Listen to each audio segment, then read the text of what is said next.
And we are live tonight from the Outer Rim in what is another gorgeous night here at Urza's Holotable Hall. How are you guys doing? Welcome back to our Mandalorian Live. I forgot to update my thumbnail. That should say episode 3. Top-notch production value here, guys. Here we are, Hall, in what is the 3rd episode of this show, and it is a community show based around the live-action Disney Plus series, The Mandalorian. And I invite you all to participate in the conversation as well. It is a fun time with a group of Star Wars Galaxy of Heroes players, this community right here, all coming together to celebrate the love of Star Wars. And what I will say is I invite you to join the hunt. Message me over on Discord. Discord, URZZZ, hashtag 5675. just send me a message. Let me know you want to come on and chat about the show live.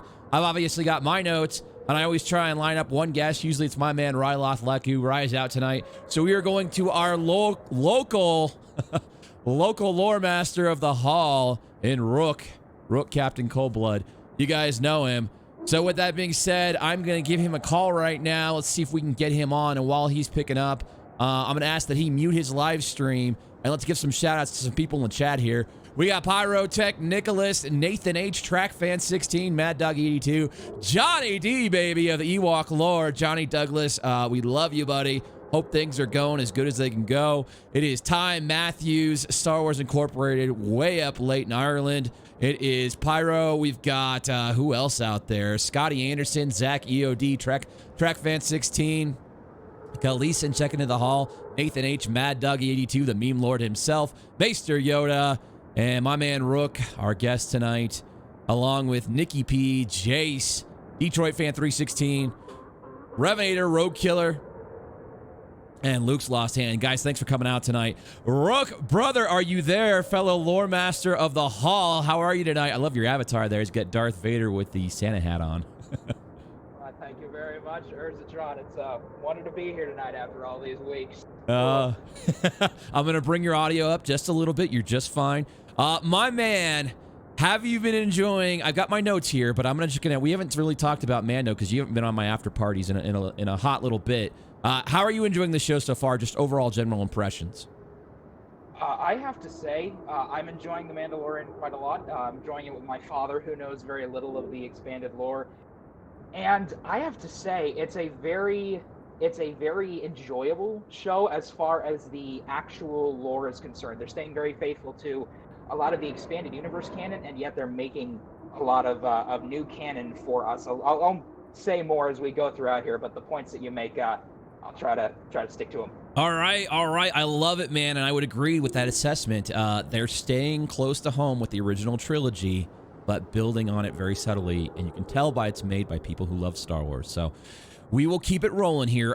So we've got the initial opening scene of this third episode where the Mando's in the Razor Crest, his ship there, and he's kind of returning to... He's going back to the planet to return the bounty. You can see the narratives they kind of set up in this episode are kind of basically his internal struggle with his profession, his religion, and of course Baby Yoda. So that initial scene, you see Baby Yoda kind of climb out of his little basket there, and he starts messing with the instruments, and he sort of disciplines them, and you can kind of see it's kind of setting the tone for what's going to be a very kind of weird, emotional ride this episode. Any takeaways from that scene in general, brother? Not in particular. I would like to point out one thing that my dad noticed. The episode is always focused, the title of the episode is focused around what happens in it. The second episode is called The Child. The third episode is called The Sin. Yes. And I interpreted that one way. My dad said the sin is him going against the Bounty Hunting Guild's code and going back and asking questions and taking the baby. I said the sin was giving away the child, and I made this analogy for those of you that study religion, trying to make this religious. Jesus Christ was given away by Judas Iscariot for silver. Mandalorian gave away the baby for the Beskar. Beskar, yeah. Yeah, man, I took it the same way you took it. The sin was him, and they obviously, kind of set that up a little bit later in the episode with the flashbacks when they're hammering out his new Curus. But they set that up where he was an orphan, and he's kind of, committing a sin, to another orphan. So, yeah, I took it the way you took it. So that's interesting that your dad prioritized the profession over kind of the moral aspect of it. It's pretty interesting. All right. It is a complicated profession. There you go, man. I love it. All right, so we've got the Mando. He disciplines Baby Yoda, and they land on the planet, and then you kind of... Now, this is where I didn't know if Baby Yoda was CGI or partial CGI or 100% puppetry. It looks like 100% puppetry. Do you know if he is or not? I would have to say puppetry just because of the way there's a lot of focus on when the baby does move, the ears and the eyes and the hands. Again, there may be CGI used to enhance that, but I feel like really it's just amazingly well done puppetry. Yeah. Especially because of the way the light glances off of the miniature hairs on the actual thing. That's very expensive, very hard to get done, especially for a TV show. Their budget is not going to be super huge, so I think I'm going to say that the puppet is used in most of the scenes, but I wouldn't deny that CGI is used to enhance it, because I simply don't know. And I have a note here written down that, like, when they land and they're walking out of the ship and that ship lands next to him, and then you can kind of see the sunlight coming off his hair, and it's blowing in the wind from the ship. Like, it's just so well done. It's like practical effects with maybe a little bit of CGI, but I couldn't even tell, man. It's got to be puppetry. I'm leaning more toward puppetry than CGI. So, and can I make a little interjection here? I don't mean to interrupt. That little ship that landed next to whatever the Mandalorian ship is called, did you notice that is a remodified T-47 snowspeeder? It looked like episode 3 again.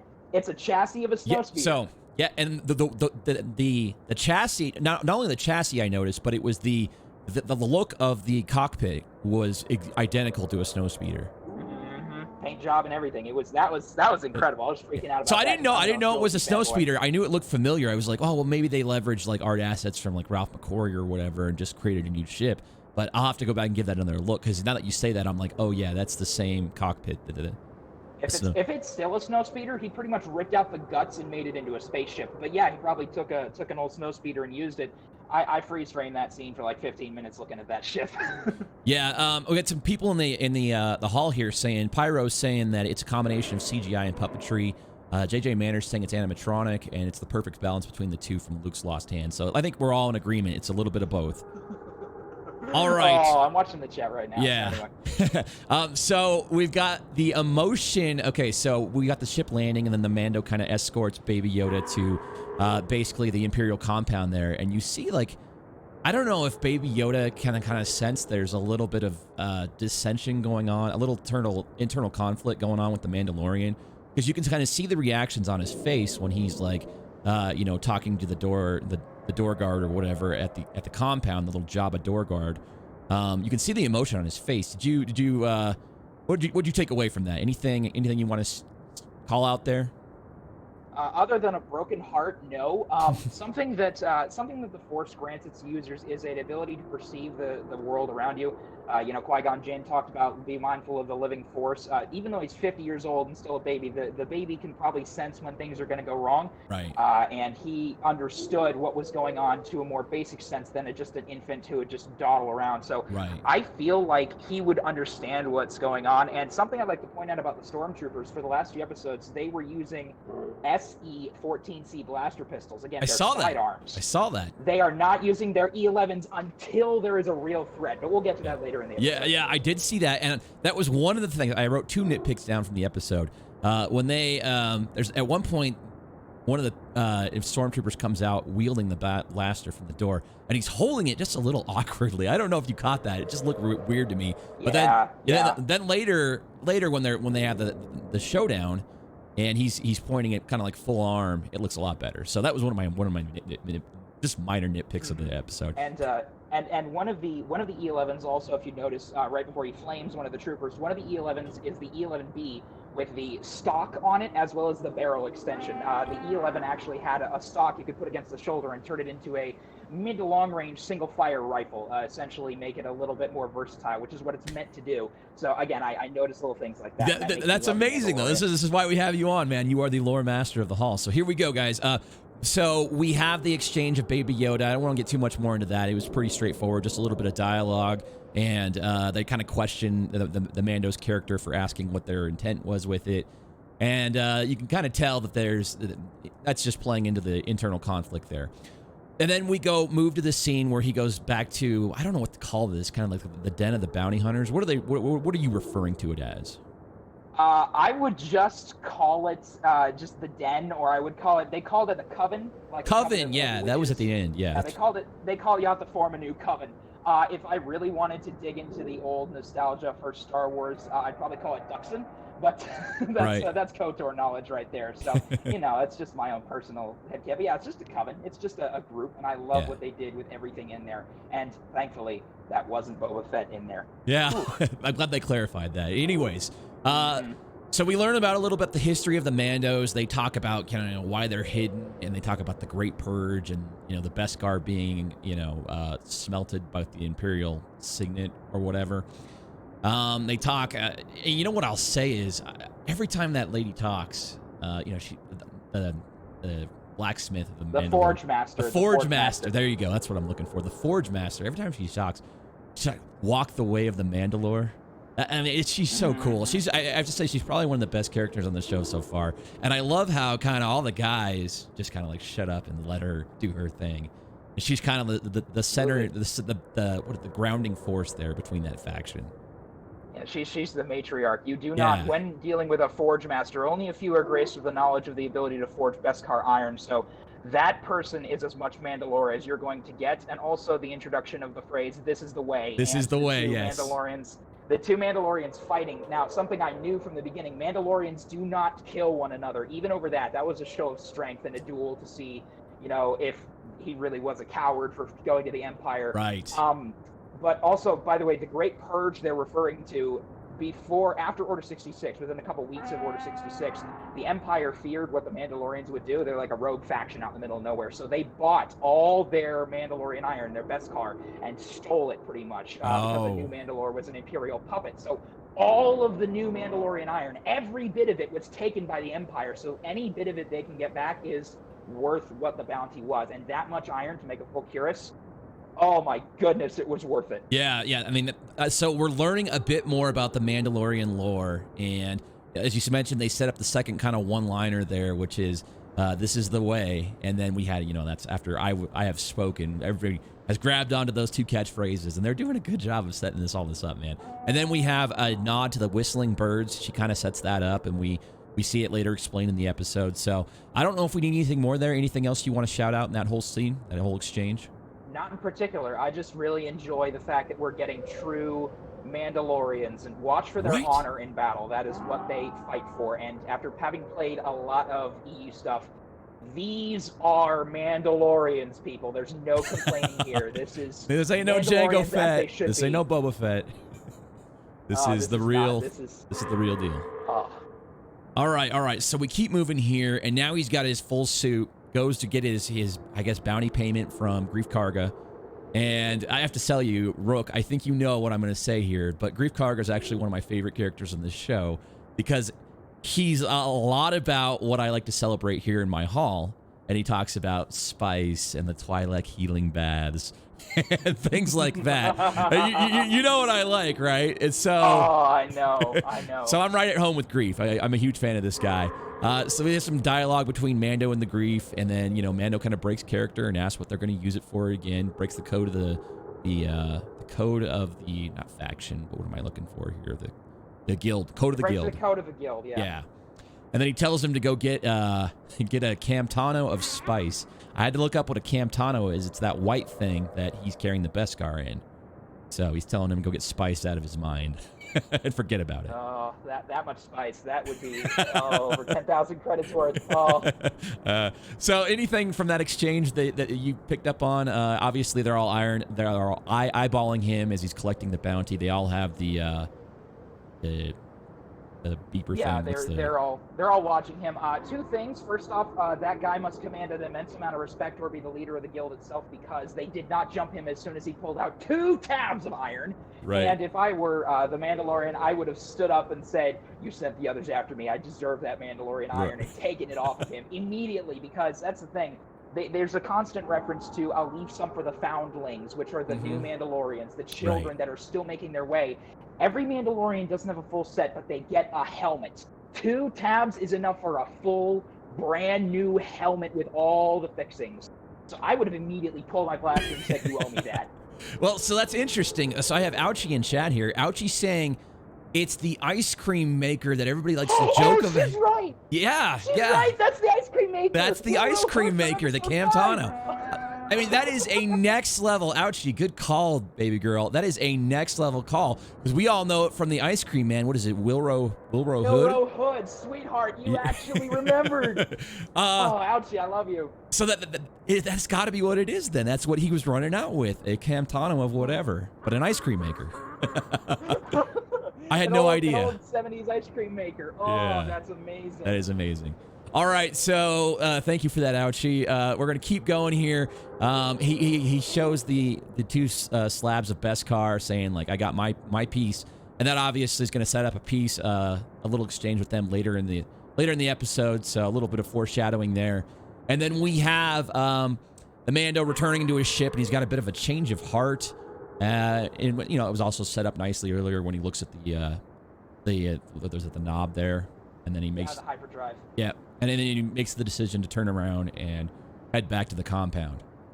So, not too much to get into here on him kind of entering the compound. It's all pretty basic stuff. He's going to blow open the wall and start, just running roughshod through those guys, or over those guys, I should say.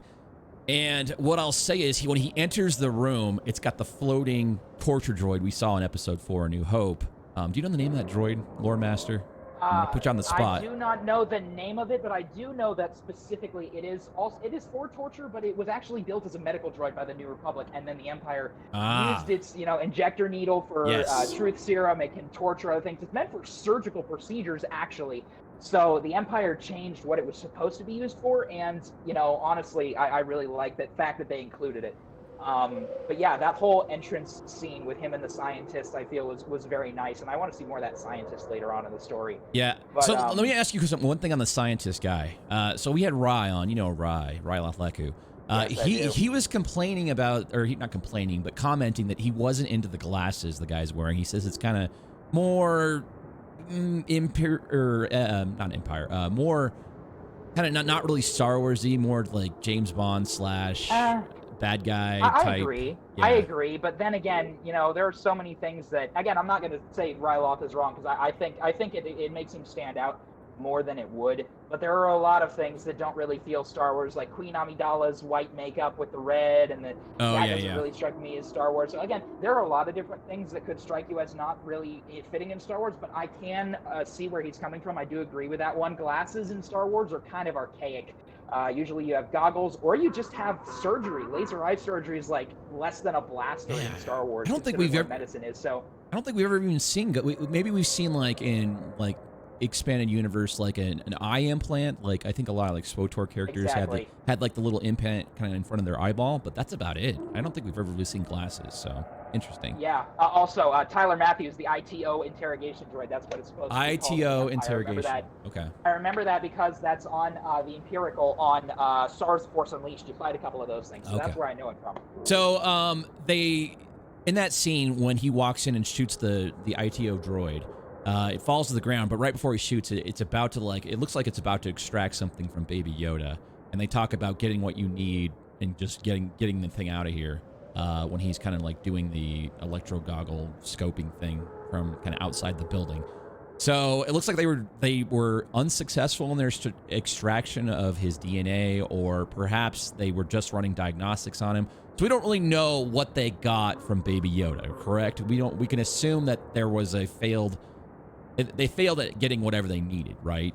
Yeah, they failed at getting what they wanted, because if you listen to the dialogue between the Imperial Warlord and the scientist, he says, get as much of the specimen as you need. So apparently the scientist wanted to preserve him because he understands the value of such a creature, and the Warlord's just get what you want, which means harvest the DNA. So for what purpose, I don't know, but they would want to harvest the DNA. And the scientist said, if not for me, this thing wouldn't even be alive right now. So my guess is that he did not yet extract the DNA, especially the fact that we saw the droid approaching the child and it was still restrained and not knocked out. So, I feel like they did not succeed, but if they did, I wouldn't be surprised. Right.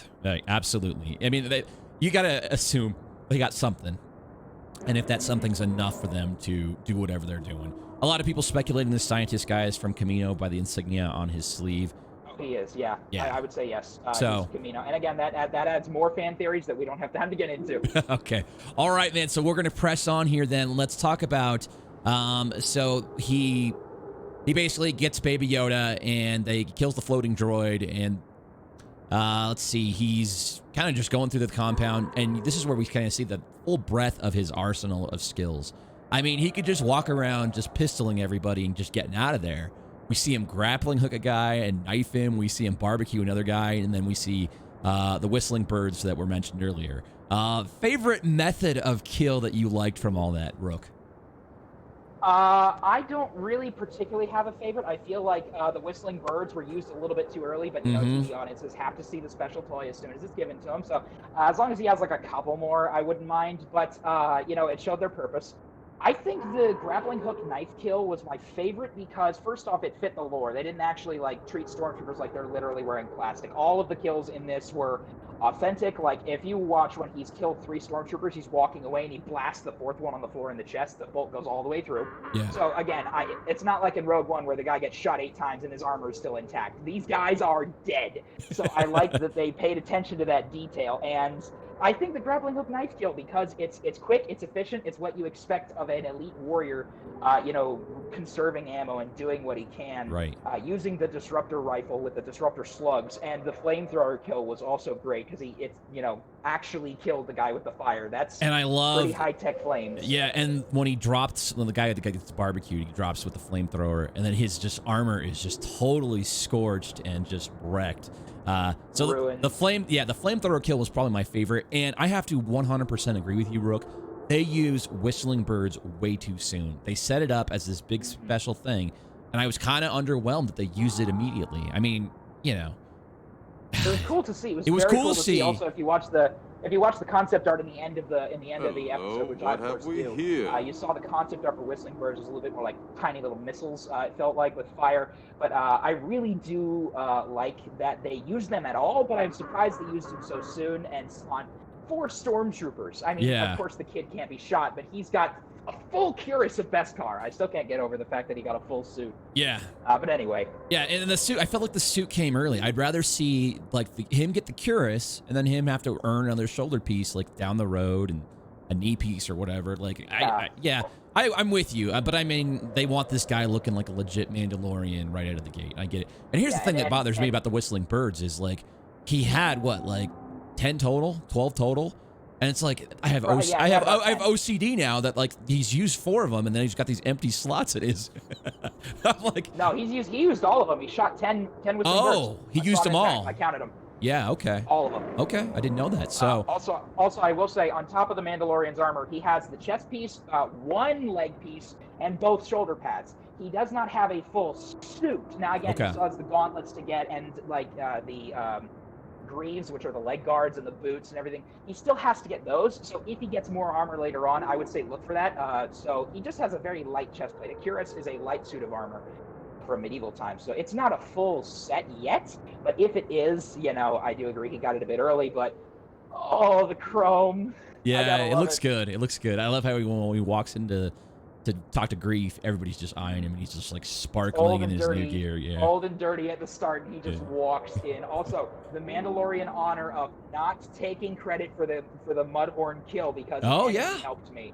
Yeah. That literally, the signet of a Mandalorian is the most prestigious honor. It is literally your badge of who you are and what you've done. And he denied that. That is 100% Mandalorian. I love that so much. Yeah, I do love that as well. And then it kind of set up like, well, he didn't know he was my enemy. He gives that whole line like, well, he was supposed to be my enemy, but you can tell there's conflict there. And I'm surprised that she didn't press him on that. She just kind of just dismissed it and said, okay, well, we'll skip that for now or whatever. So, all right. So we have the him leaving the compound, and then all the fobs start going off, and then this ultimately leads to the big showdown kind of in the town square there. I guess we can call this kind of Mando Mania 2019 because this is where it all happens, right? This is amazing stuff. And this is probably the best part of the episode. And the guns blazing and all erupts into this firestorm. Then the Mandos show up. The babyface turn of the heavy Mando that he got into it with earlier, and they exchanged the phrase, "This is the way." And he's like, get out of here, get to your ship. I mean, that was, I think we all can agree, that was just like the moment where like, all right, it's something bigger. And these guys are tired of being held down, tired of being suppressed, and they're gonna back their clan. Yeah, it's like for Mandalorians, clan comes first. Especially, like I said, they held true to the thing. When the first Mandalorian, when that big Mandalorian challenged him because he said he was a coward, that was a test. Again, that wasn't by the Forge Master, but that was him testing his own mettle, quote unquote.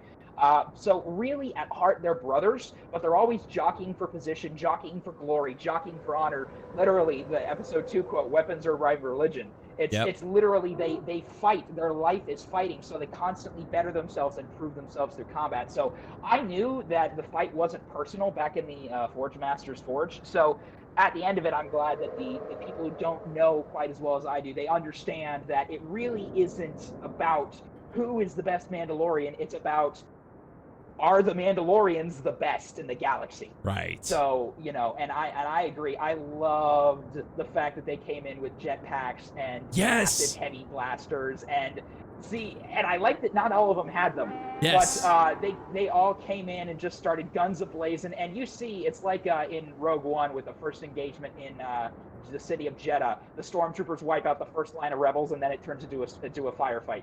So it's like the Mandalorians walk in, wipe out half of the enemy before they even get close, and just it's amazing. Yeah. It's an interesting thing because we've seen. Correct me if I'm wrong, Rook. Aside from the new trailer for Rise of Skywalker, I don't know if you've seen that one yet. The one that came out, was it yesterday or today? I have not. I've heard a lot about it. Okay, so they have jetpacks in that, and they have Boba has jetpacks, and there's jetpacks in all sorts of the Clone Wars TV animated series. I don't think we've seen it in any of the new trilogy stuff or any of the prequels. Or Jango had a jetpack, right?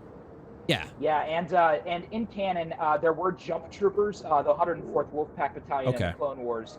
They use jump packs, but again, don't think of them as jetpacks. Really think of them as jump packs. Even from the expanded universe, jetpacks had very limited fuel and it burned very quickly. I mean, you played Battlefront 2, you know Boba Fett's jetpack only has so much of a fuse now because video games is recharges. But if you want to pay 15,000 credits for about a minute of jet fuel, then that's on you. And again, thrust to weight ratio, you have to have the big enough jetpack with the best fuel to fly you around. So Mandalorian jet fuel, that is not cheap. They made a huge investment going in like that for their clan. So honestly, we see jump packs and jet packs. Those were jet packs that the Mandalorians used. They were. That, again, it just re-solidifies the fact that they are there for their clan. They are willing to put their ace in the hole, a bunch of jetpacks, over a dozen jetpacks on the line to help their guy get away. And one literally flew up for a little "this is the way" flyby. I would have yelled at that guy, "You just wasted about 20,000 credits worth of fuel!" Yeah, he gave him the nod. I had that on. I originally had it on my nitpick. I was like, "Oh, that was a little too much." Like the Mando didn't even respond. And then I watched it. I've seen the episode like 3 more times, and I was like, I loved it after that. I was like, yeah, I was all in. It was a cool moment. It was just like it was one of those why not moments. Yeah, well, that's exactly what it is. Just like, why not? This is Star Wars. Let's have fun with it. And then, Mando and Baby Yoda fly off, and he hands him the little top to the hyperdrive lever, and roll credits. Deborah Chow, the director on that one, first female director. A lot of people wanted to make a big deal about that. I'm just like, man, I don't care. Dude, lady, you're going to produce quality content like that, I give 2 shits. Like, that's not a narrative for me to even talk about. So, anything else, brother? Anything else that we missed here that you want to shout out? Not in particular, not that I didn't cover. I got to say, I love that last line. I got to get me one of those. I expect that to be a meme very soon. I really want that to take off. Also, if you noticed in the background of the flashbacks, we had a look at the B2 Super Battle Droid, which I originally thought was a B3, which is a souped-up version. I'm willing to admit I was wrong on that. So there's a new skin of the B2 that we saw. It had like the red markings on it. It was marching around. So the Separatists invaded his homeworld and killed his family. Now, that could have been Mandalore. It could have just been a settlement, and he happened to be Mandalorian. We saw droid gunships coming down and do strafing runs, so that must have been, a huge impact for him. Of course, Mandalorian has PTSD. I'd love to see battle droids used somewhere in the show. That strafing run, what ship is that? Is that a Separatist ship? I'm just wondering. That is the Separatist droid gunship, and that isn't really a ship. That's an actual droid. An actual droid. It's actually being shown in the light side territory battles. If I had the time, I'd go into the details and look at what it's called. But that thing was used in the Clone Wars, and it is a extremely devastating ship, armed to the teeth with missiles and buzz droids and heavy blaster cannons. So it is very, very deadly, and it is an anti-infantry weapon. So they're using it on civilians. They must have just been spraying down a population that must have been must have been fighting very hard. So the Mandalorian in those flashbacks, he looks like he's about, what, 3 or 4 years old? 4 or 5, I'd say. And that's when Mandalorians start their training. Right, okay, so he's that old, and then there's separatist droids, so we're thinking he's probably, I don't know, like in his 30s at this point? Yeah, we don't have an exact timeline, but let's assume that we're directly after, within a year or two after the fall of the Empire with the Return of the Jedi film. So it was 18 years between the Clone Wars and Episode 4, so that's 18 years. Then an additional 3 years between A New Hope, or I should say Rogue One, and Empire, and then an additional year after that. So he's at least 20. I would say he's around 23, despite how old he sounds. That may just be the actor. But looking at the Star Wars timeline again, 18 years from 3 to Rogue One.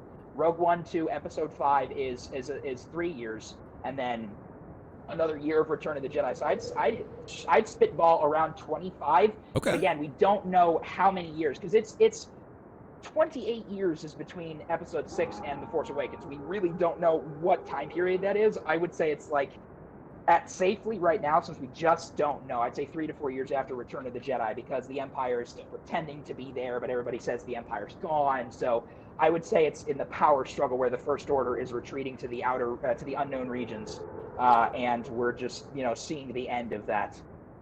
All right. So, brother, let's get to some comments here.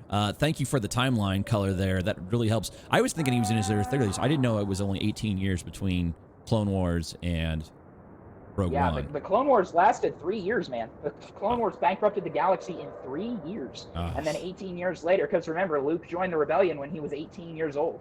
He was arguing with Uncle Owen how he's 18 now, and he wants to be able to leave the farm. Oh, by the way, Anditesh says it's an HMP droid gunship. That's the actual droid gunship we're called here. Nice. Very effective weapon. It's shown off in the Clone Wars. It's a very fun vehicle. So, a little speculation point from Z-Rob here. Yeah, he's saying that Greef and the Mando saved each other's lives. Do you think that Mandalorian intentionally knew the Beskar was within Greef's kind of inner coat there, and just shot it intentionally instead of inflicting? He saw that it was in there.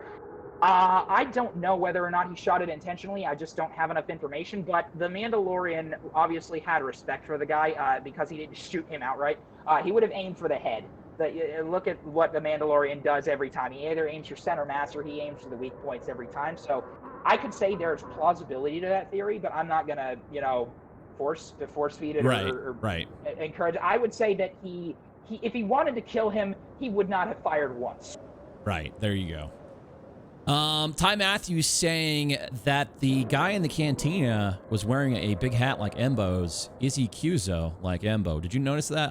I saw a guy wearing a big hat, but did it look Cuzo to you?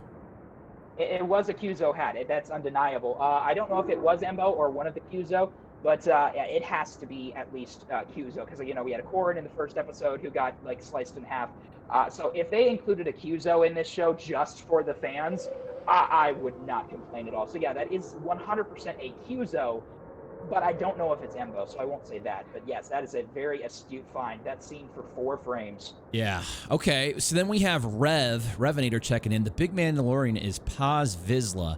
Did not know he was a Vizsla. Are all Mandalorians Vizsla? I thought Vizsla was a clan. Hold on. That was a Vizsla? No, Vizsla is a clan. Clan. Okay. So he says it's Paz Vizsla, voiced by Jon Favreau in that episode, which is interesting. Yeah, I could tell that. That was definitely voiced by Favreau. I like that. I recognize Happy's voice anywhere because I'm a huge Marvel fan. By the way, seeing comments, no, I don't think it was Embo. But I would say that guy's a Vizsla. Where did you hear that, Revan?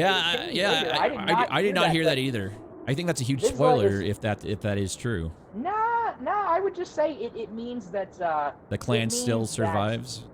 Exactly. Again, Pre-Vizsla was one of the members of Clan Vizsla. I mean, some of the clans like Clan Ordo go back thousands and thousands of years. And the thing about Mandalorians that a lot of people don't quite get, not that they don't understand, they just don't know, is that anybody of any species can be a Mandalorian. It's more like a code of honor, like the Ancient Knights Templar or the Teutonic Knights. You could join their order if you had the right stuff. So Mandalorians can be alien races. So if somebody took on the name of Clan Vizsla or was adopted into Clan Vizsla, I wouldn't be surprised. I'm just stoked that we got another Vizsla voice. That's awesome. These guys are saying it's in the credits. That's cool. I did not notice that. Thank you, boys. Thank you, Hall. Thank you, Hall. Oh, that's incredible. All right, and then Z-Rob expounding on his point here. He says the Mando was surrounded and Grief told him to put the baby down in the speeder, leaving him protected from one side and a possible way out. So I don't know. Maybe there is some truth to that. I think it's a little bit of a deep reach right now, Z-Rob, but we will see. We will see. We know that Grief's going to be a massive part of the series, so maybe you are right in that regard.